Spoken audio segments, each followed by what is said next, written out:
നമസ്കാരം, ഞാൻ സുമൻ കുമാറാണ്. സൈയാർട്സിൻ്റെ മറ്റൊരു ട്യൂട്ടോറിയൽ ക്ലാസ്സിലേക്ക് എവർക്കും സ്വാഗതം. അടുത്തതെന്ന് പറഞ്ഞാൽ ജോയിൻ ടൂൾ എന്ന് പറയുമ്പോഴത്തേക്ക് ഇതാ ജസ്റ്റ് ഡയറക്റ്റ് സെലക്ഷൻ ടൂൾ ഉപയോഗിച്ച് ഈ പോയിൻ്റ് എടുത്ത് ഞാൻ ഇതിനകത്ത് കൊണ്ടുവയ്ക്കുന്നു. എന്നിട്ട് ഷിഫ്റ്റ് പ്രസ് ചെയ്ത് ഈ രണ്ട് ഒബ്ജക്റ്റും സെലക്ട് ചെയ്തതിനു ശേഷം ജോയിൻ ടൂൾ എടുത്തിട്ട് നമ്മൾ എവിടെയാണോ കൊണ്ടുവച്ച് ജസ്റ്റ് ഒന്ന് വരച്ചു കൊടുത്താൽ മതി. അപ്പോൾ എന്തായി, അത് ഒറ്റ ഒബ്ജക്റ്റായിട്ട് മാറി. അതാണ് ജോയിൻ ടൂൾ എന്ന് പറയുന്നത്. ഓക്കെ, പിന്നെ വരുന്നത് ഇറേസർ ടൂളാണ്. അപ്പോൾ ഞാനൊരു റെക്റ്റാങ്കിൾ ഷേപ്പ് ഇതിൽ കളർ ഫിൽ ചെയ്ത് ഇതൊക്കെയാണ്. ഇറേസർ ടൂൾ എടുത്തിട്ട് ഞാൻ ബ്രഷിൻ്റെ സൈസ് ലാർജ് ചെയ്യുന്നു. കണ്ടോ, നമുക്ക് ഇറേസ് ചെയ്ത് കളയാം. ആവശ്യമില്ലാത്ത പോർഷൻ ഇറേസ് ചെയ്യാൻ വേണ്ടി, പിന്നെ ഷേപ്പിനെ നമുക്ക് ഇറേസ് ചെയ്ത് കളയാൻ വേണ്ടി. അതിൽ നിന്ന് ഇറേസറിനകത്ത് നമുക്ക് സിസർ ടൂൾ ഉണ്ട്. ഞാൻ ഇവിടെ ക്ലിക്ക് ചെയ്തിട്ട് ഞാൻ ഇവിടെ കൊണ്ട് ക്ലിക്ക് ചെയ്യുകയാണെങ്കിൽ ഇത്രയും പോർഷൻ കട്ടായിട്ട് കിട്ടും. കണ്ടോ, സിസർ ടൂൾ. മൂന്നാമത് വരുന്നതിനകത്ത് വരുന്ന ടൂളാണ് നൈഫ്. നമുക്ക് ഇഷ്ടമുള്ളതാണ് അവിടെ വരച്ചാൽ മതി. അപ്പം സെപ്പറേറ്റ് ഒബ്ജക്റ്റായിട്ട് മാറും. അതിന് നൈഫ് ടൂൾ എന്ന് പറയുന്നത്. ഓക്കെ, അടുത്ത വരുന്നത്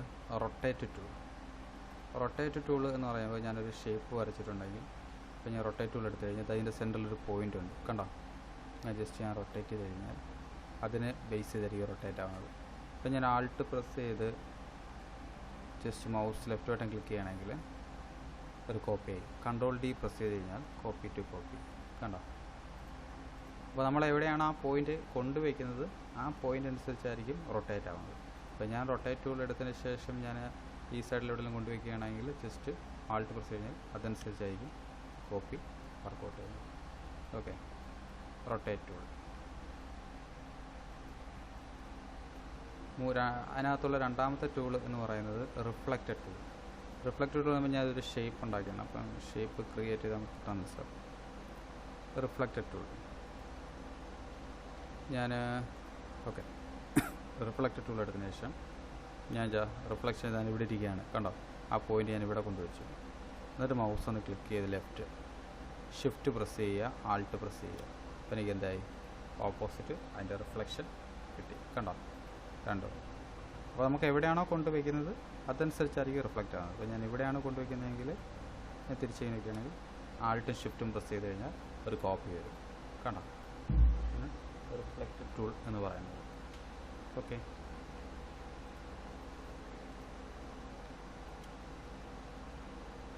പിന്നെ അതിനകത്ത് വരുന്ന ടൂളാണ് സ്കെയിൽ ടൂൾ. ഈ പോയിൻറ്റിനെ ബേസ് ചെയ്തായിരിക്കും സ്കെയിൽ ആവുന്നത്.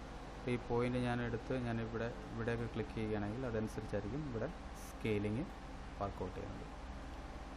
കഴിഞ്ഞ ഷീർ നമുക്കിതാ കണ്ടോ, ഈ റെക്റ്റാങ്കിൾ ടൂളിനെ നമുക്ക് ഈ ഒരു ഷേപ്പിലേക്ക് ചേഞ്ച് ചെയ്യാൻ പറ്റും. ഒന്ന് സ്ട്രെച്ച് ചെയ്ത് മാറ്റാൻ വേണ്ടിയൊക്കെ ഷീർ ടൂൾ ഉപയോഗിക്കും.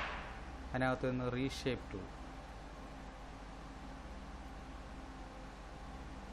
റീഷേപ്പ് ടൂളിനെ കുറിച്ച് മനസ്സിലാവണമെങ്കിൽ സ്പൈറൽ ടൂൾ എടുത്തു കഴിഞ്ഞാൽ പെട്ടെന്ന് നമുക്ക് റീഷേപ്പ് ടൂൾ മനസ്സിലാവും. ഞാനൊരു സ്ട്രോക്ക് കളർ എടുക്കുകയാണ്. അപ്പോൾ റീഷേപ്പ് ടൂൾ എടുത്തിട്ട് കണ്ടോ,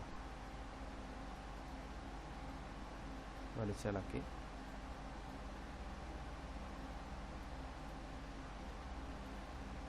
മൗസ് ക്ലിക്ക് ചെയ്യാൻ പറ്റാത്തതുകൊണ്ടാണ്.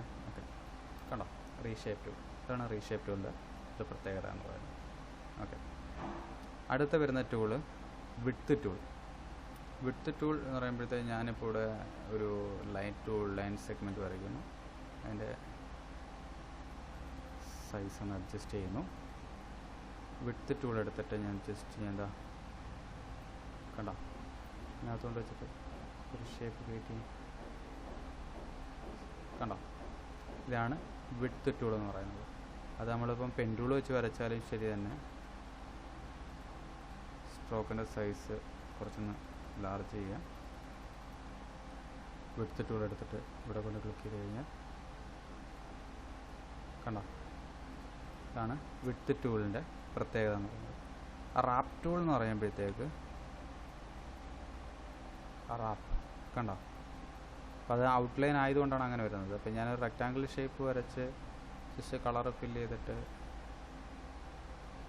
ഫിൽ കളർ ഓക്കെ ഞാൻ റാപ്പ് ടൂൾ എടുത്ത് വരയ്ക്കുകയാണെങ്കിൽ കണ്ടോ, ഇങ്ങനെ റാപ്പ് ചെയ്യാൻ പറ്റും.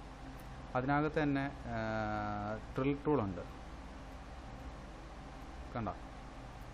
അതിനകത്ത് തന്നെ വീണ്ടും പക്കർ ടൂളുണ്ട്, അതിനകത്ത് ബ്ലോട്ട് ടൂളുണ്ട്, കണ്ടോ. പിന്നെ വരുന്നത് സ്കാർലോപ്പ്.